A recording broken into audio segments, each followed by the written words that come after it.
you for being here with us tonight. Thank you to the poets who just graced the stage. And thank you for the ReRise team for creating such a safe space for us to discuss a topic that is not really easily discussed. So before we jump into the panel, I just want to reiterate that there are clinicians on deck to help you if you need help.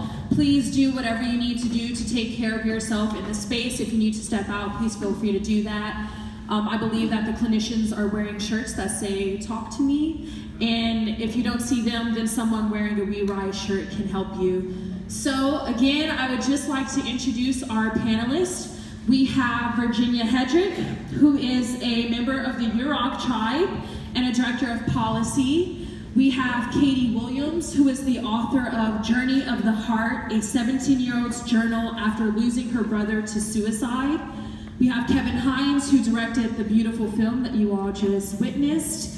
And we have Dr. Crowley Bonds, who is a psychiatrist and the Chief Deputy Director for Clinical Operations for the Department of Mental Health.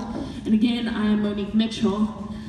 So let's just jump right into this. Virginia, can you please tell us a bit about your experience with suicide and how it is impacting American Indian communities?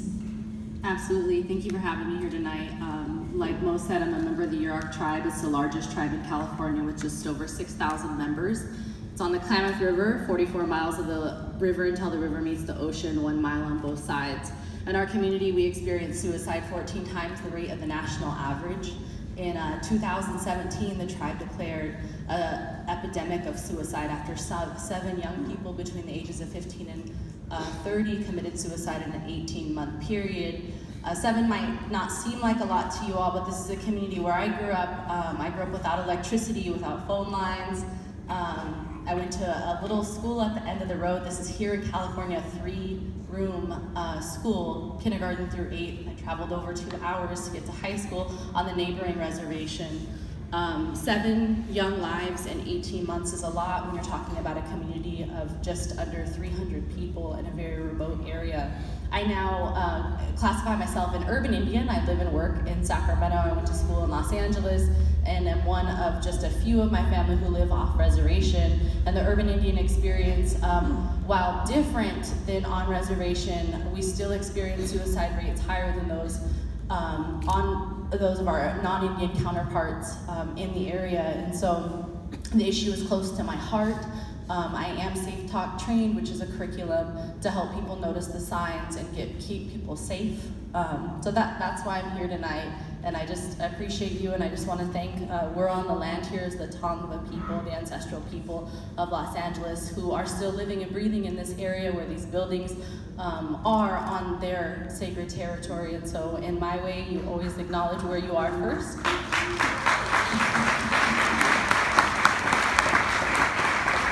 So again, I thank the Tongva people and the people who come before me and the generations that will come after me. Thank you.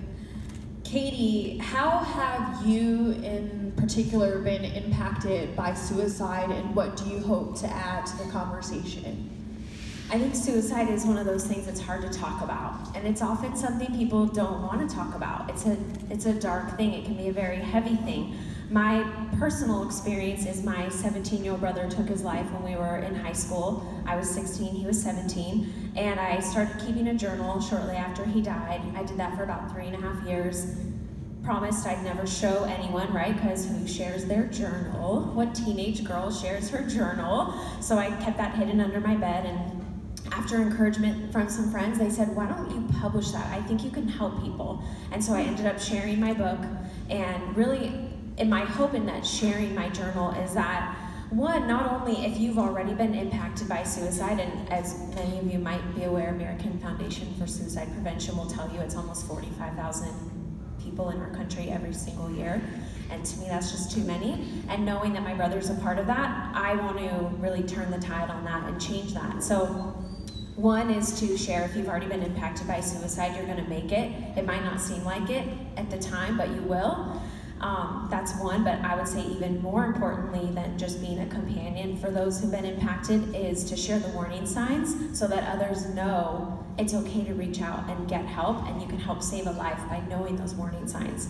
Because I've seen many of my friends be able to do that by my sharing my story. So I'll tell everyone. I'll tell the Lyft driver. I'll tell someone on the sidewalk. I'll speak with all of you tonight. I feel very just on fire and passionate about it. By sharing those warning signs, we can help save a life.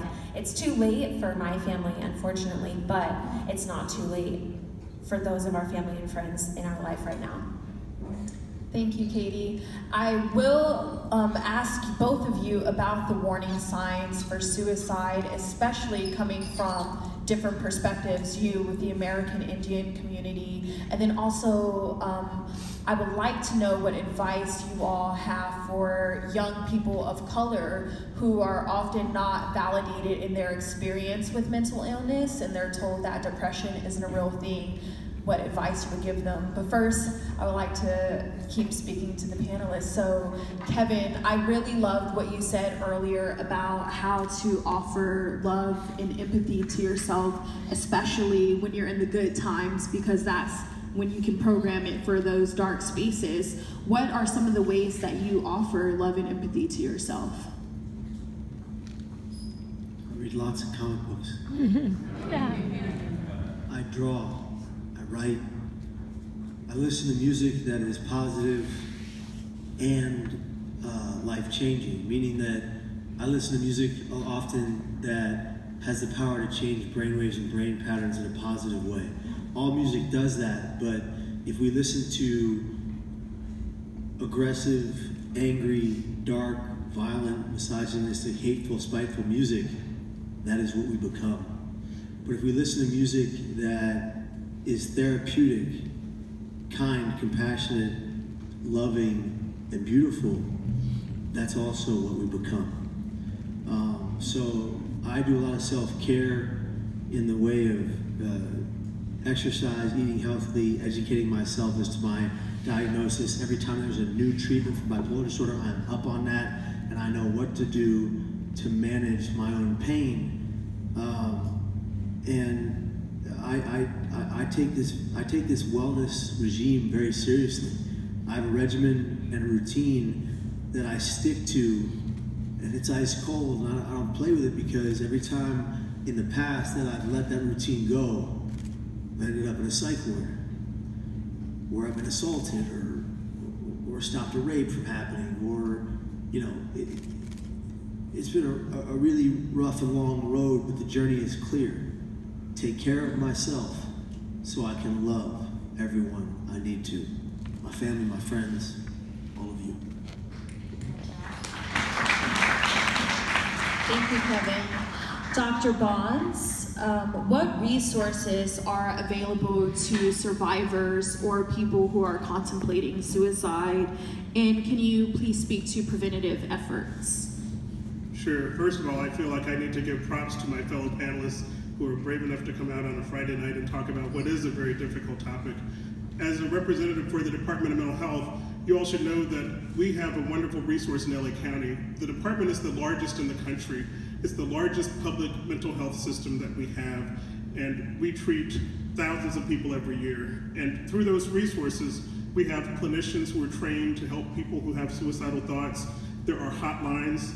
I would give out the numbers, but there are several. I would say that we hold now in our hands these little devices where we can kind of Google almost anything and realize that in the same way that you might get resources for anything from cancer to Lyme disease, mental health problems and suicide are there too. One that I do remember is the crisis line, 8777-CRISIS, that you can call. It's a 24-hour crisis line that operates throughout LA County. They take calls from people who are suffering, who are struggling, and it's really about figuring out where you are and where you need to be. Getting to a clinician who understands you is not always easy, and many times people who are having suicidal thoughts are going to approach a neighbor, a coach, a teacher, a person who they're friends with, a playmate, a person that they're in a relationship with. So I think it's incumbent upon all of us to learn what we can about suicide and prevention. The young woman from the Native American tribe mentioned ASSIST, or Safe Talk, which is a special training. It's essentially like CPR for suicide. There are groups that do these types of trainings, and now I think There have been efforts to have a lot of people who are teachers, babysitters, coaches trained in this, because in the same way that if we walked upon somebody who had chest pain, who was struggling to breathe, we would know, hey, this person needs to get help. The same thing is true when a person talks about their desire to end their life. Death by suicide, in my mind as a clinician, is not a choice. It's something where your thinking becomes distorted and you get into this very, very dark place that it feels that it's inescapable. But people who are suicidal or who are having suicidal thoughts will give what we term invitations. And that might sound like an odd term, but I think anybody who's been trained in this area knows that that invitation may take the form of just kind of floating out a thought balloon. You know, I don't know if I can make it through today. They might say something like, I don't know if I can go on, or maybe people would be better off if I weren't here. When you hear those types of things, be attuned to listen, because that's step one that we can do as citizens to help someone else, to be attuned and be willing to listen. And then when you do that listening, the other part of prevention is to find out, is this something that we need to do something right now about? And I appreciate what Kevin was saying earlier about, I need help right now. Because, you know, if I have a little bit of oozing, maybe a little bit of achy pain, maybe it can wait a while. But sometimes with suicide, the intervention needs to happen immediately. And pick up the phone, you can dial 911 in the same way that you would for someone who's having a seizure or having a stroke. You wouldn't wait around and think, maybe this is gonna go away, maybe this will get better. And calling those resources doesn't necessarily mean that that person who's struggling is gonna be whisked off, put in an ambulance and taken to a hospital and locked up for the indefinite period. It could just very well mean helping them to find a community resource like a community mental health center, a clinic, a place where they can go to get therapy or counseling. Fortunately in LA, there are all different ranges of therapy, whether you have no insurance, limited insurance, or private insurance. It's about availability, and the numbers that you'll find that link you to resources will help you find the resources that will fit whatever type of resources you have. The last thing I'll say, which is about the issue of suicide in minority groups, I have certain Google alerts on my phone, and I tend to be an early riser. I guess it's the curse of being a doctor. This morning at around 5:30, one that came up was talking about suicide in African-American boys in particular, teenage boys. Historically, although suicide doesn't discriminate, it hits all ethnic groups, all age groups, all walks of life in terms of socioeconomic status. But the one thing that's coming out is that certain groups that have had a historically lower rate of suicide compared to others, like African Americans, there are a lot of reasons why it might have been lower, but now I think there is an increase in those rates, and it's partly due to a number of reasons: broken families, incarceration, lack of access to resources. But we don't fully understand why those things are happening. But a lot of times it's about finding providers and resources that look like and can understand you. And it doesn't have to be that, but I think getting more people who are motivated to become helpers and trained in mental health and to increase the diversity of our pipeline of trainers. We're trying to do that with our department, but I think for now, it's just realizing that it doesn't matter what someone looks like, they can have the same type of symptom in terms of suicidal thoughts. It doesn't discriminate. It's an illness, it's a symptom, in the same way that medical illness is a symptom, and we need to address it. Thank you. So I would like to talk about what are some of the ways that we, I'm sure there's a lot of audience members who are not dealing with suicidal ideation, but maybe a loved one is. So what are some ways that we can support our loved ones in order to make them feel empowered and to let them know that they are in control? Yeah, so we were talking about this earlier as we were all discussing how this evening would go, and something I wanted to share with you all in the room, and to get to your earlier question, American Indian people experience something that's called historical trauma, and this is when a group of people have been collectively impacted by specific trauma. Tongva being one, where are the people? There's no acknowledgement in this city to them. That's a trauma, a repetitive trauma that people from this area experience. Removal from their homeland to another area, to a reservation. Many of you probably have driven right through reservations or by them and not even known it. That's the invisibility of American Indians. We often say we're the most invisible race there is, because you won't see us when you see a panel of public health indicators and other races we're too small, the sample size is too small, it's not statistically significant. And then what's the impact when you're literally erased from history in those ways? And even in present day public health data reports, we're erased from those spaces. And so what's that generational trauma, and how does that impact us? The other piece I would add is